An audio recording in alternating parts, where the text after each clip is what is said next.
கர்த்தருடைய பரிசுத்த நாமத்திற்கு மகிமை உண்டாவதாக. உங்கள் அனைவருக்கும் ஸ்தோத்திரம். உங்கள் அனைவரையும் ஆண்டவரும் உலக இரட்சகருமாய் இருக்கிற இயேசு நாமத்தினாலே வாழ்த்துகிறேன். கிறிஸ்துவில் அன்பானவர்களே, மறைவான மன்னா என்ற இந்த தொடரை தொடர்ந்து தியானிக்க கர்த்தர் கிருபை பாராட்டினதுக்காக தேவனுக்கு நன்றி செலுத்துகிறேன். கடந்த நாட்களில் நாம் தூதர்களை குறித்து நாம் தியானித்தோம். அவர்கள் பணிவிடை ஆவி உள்ளவர்களாக இருந்தார்கள்.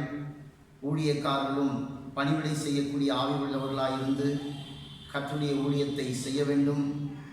அப்படிப்பட்ட பணிவிடை ஆவி உள்ளவர்களாக இருந்து பணிவிடைக்காரர்களாக இருந்த அவர்கள் தலைவர்களாக, முதல்வர்களாக, ஆசாரியர்களாக, லேவியர்களாக, சிறந்த தலைவர்களாக, ஊழியக்காரர்களாக இருந்திருக்கிறார்கள் என்று நாம் தியானித்தோம். இன்றைக்கு தொடர்ந்து நாம் அதை குறித்து தியானிக்க போகிறோம். இன்னும் அவர்களை குறித்துதான தூதர்களை குறித்துதான செய்திகளை இன்றைக்கு நாம் கேட்போம். மத்தேயு 18ஆம் அதிகாரம் 10ஆம் வசனத்தை நாம் தியானிப்போம்.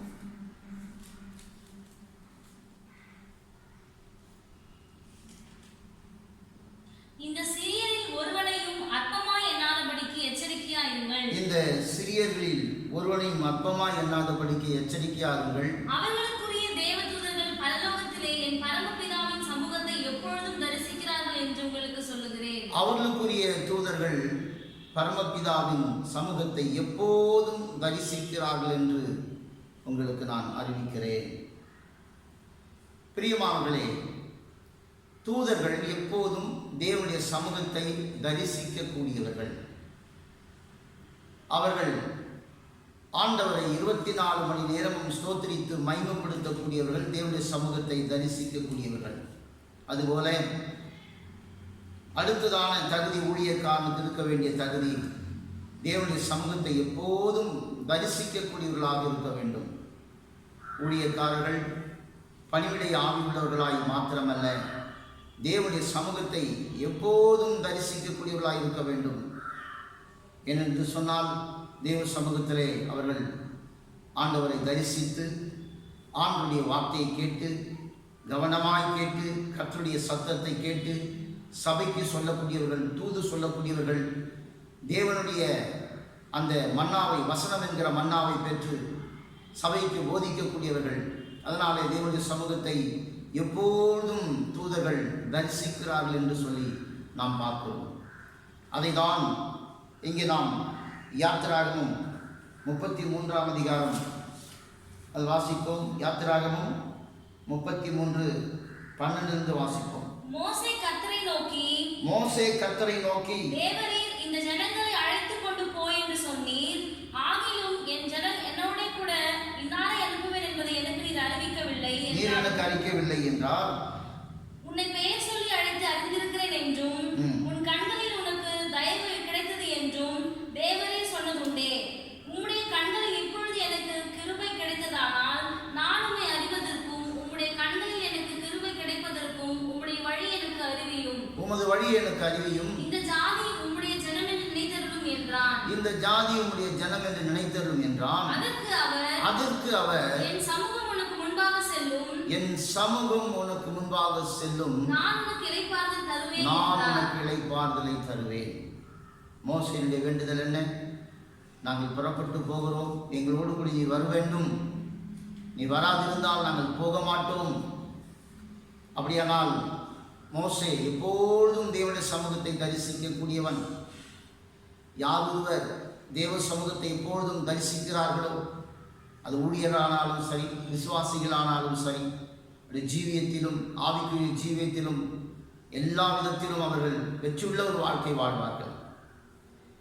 மோசேயுடைய ஊழியம் வெற்றியாக இருந்ததுக்கு காரணம், எப்பொழுதும் தேவனுடைய சமூகத்தை தரிசிக்கக்கூடியதான கிருபையுள்ள ஒரு மனுஷனாக காணப்பட்டார். காலமே எழுந்து ஆயத்தமாகி தேவனுடைய சமூகத்தை தரிசிக்கக்கூடியவர்களாக காணப்பட்டதாக வேதத்திலே நாம் வாசிக்கிறோம். அதனாலே கர்த்தருடைய ஊழியக்காரன் எப்பொழுதும் தேவனுடைய சமூகத்தில் நிற்கக்கூடியவனாக இருக்கிறான்.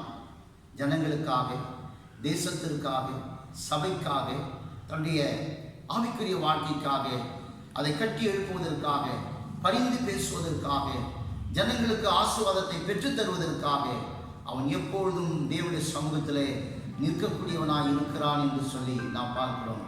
அதனால்தான் இங்கே நாம் வாசிக்கிறோம், வேதம் தெளிவாக சொல்லுகிறது, இந்த மோசே எப்பொழுதும் தேவனுடைய சமூகத்திலே நிற்கக்கூடியவனாய் காணப்பட்டான் என்று சொல்லி. அதுபோல ஊழியக்காரர்களாகிய நாமும் கூட எப்பொழுதும் தேவனுடைய சமூகத்திலே நிற்கக்கூடியவர்களாய் காணப்பட வேண்டும். தேவனுடைய முகத்தை தரிசிக்கக்கூடியவர்களாய் இருக்க வேண்டும்.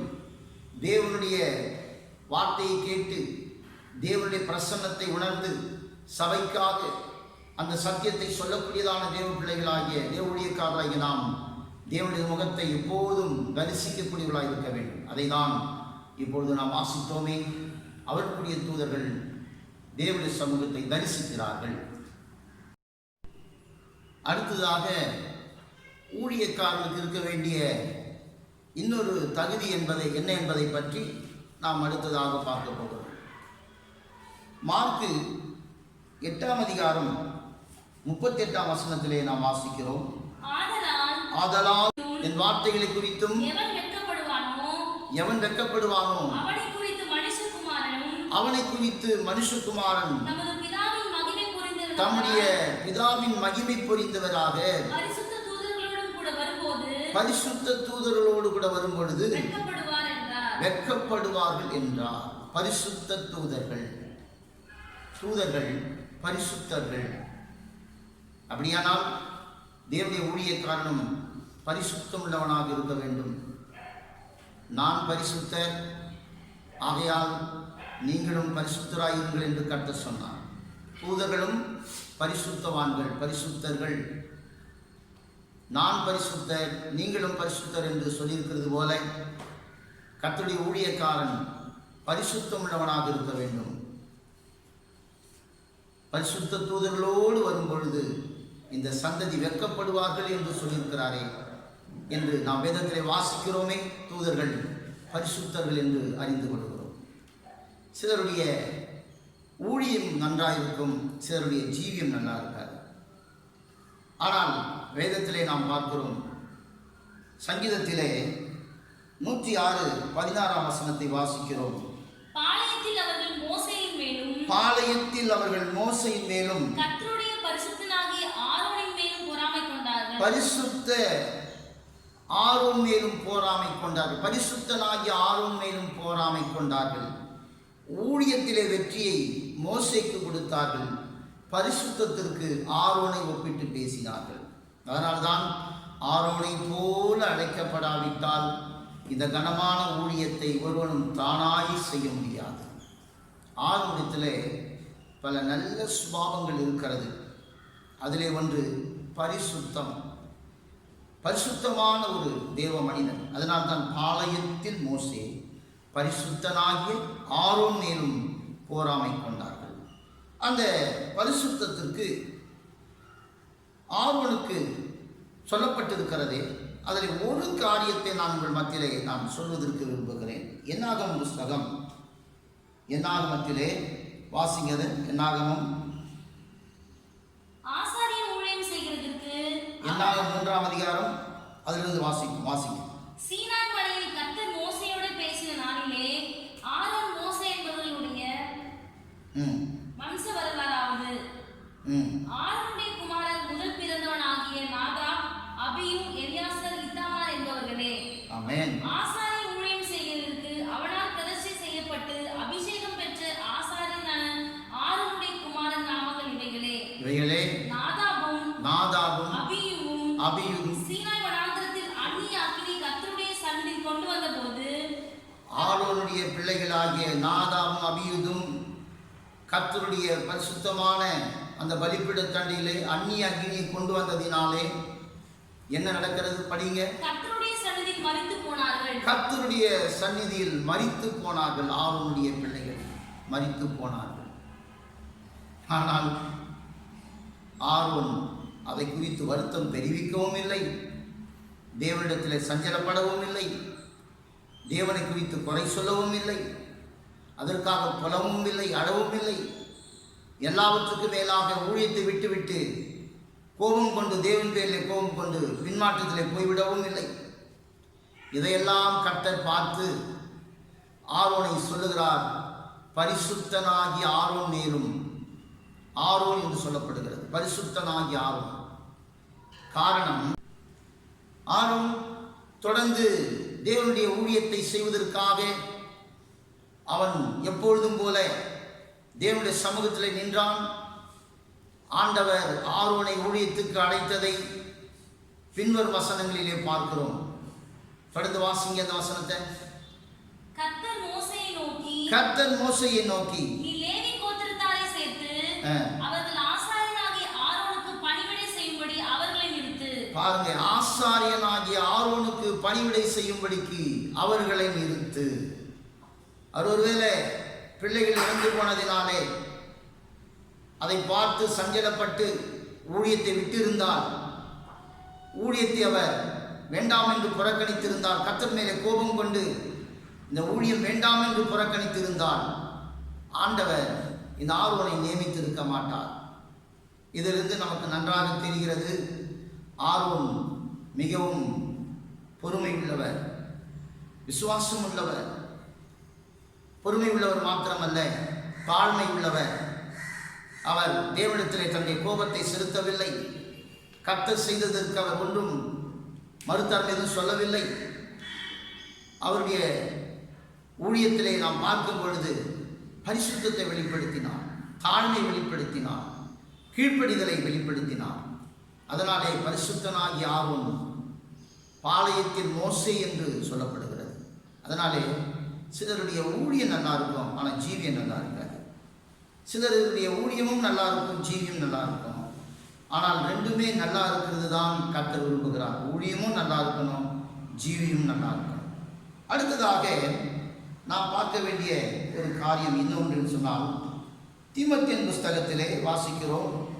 1 தீமோத்தேயு 4ஆம் அதிகாரம் 12ஆம் வசனத்தை நாம் வாசிப்போம். 1 தீமோத்தேயு 4:12 வாசிப்போம். உன் இளமையை குறித்து ஒருவனும் உன்னை அசட்டை பண்ணாதபடிக்கு, உன் இளமையை குறித்து ஒருவனும் அசட்டை பண்ணாதபடிக்கு, நீ வார்த்தையிலும் நடக்கையிலும் அன்பிலும் ஆவியிலும் விசுவாசத்திலும் கற்பிலும் விசுவாசிகளுக்கு மாதிரியாய்.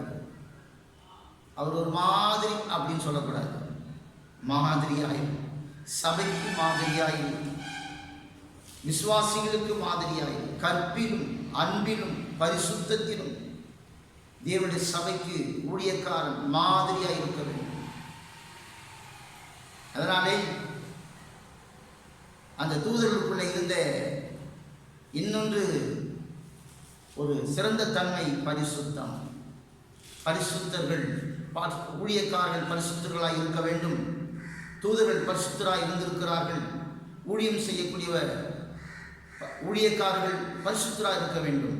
சூனேமியால் சொல்கிறாள், வேதத்திலே வாசிக்கிறோம், இதோ நம்மிடத்தில் வந்து போகிற இந்த தேவ மனுஷன் பரிசுத்தவான் என்று காண்கிறேன் என்று நல்ல ஒரு சாட்சியை பகிர்வதை நாம் வாசிக்கிறோம். பிரியமானவர்களே, கர்த்தருடைய ஊழியக்காரன் பரிசுத்தவானாய் இருக்க வேண்டும் என்பதை பற்றி இங்கே நாம் பார்க்கிறோம். இதை வாசிக்கலாம். 4ஆம் அதிகாரம் 2 ராஜாக்கள் 4ஆம் அதிகாரம் 8ஆம் வசனத்தை வாசிக்கலாம். பின்பு ஒரு நாள் எலிசா சுனேமுக்கு போயிருக்கும் போது அங்கிருந்த கனம் பொருந்திய ஸ்திரீ அவனை போஜனம் பண்ணும்படிய வரிந்து கேட்டுக்கொண்டாள். அப்படியே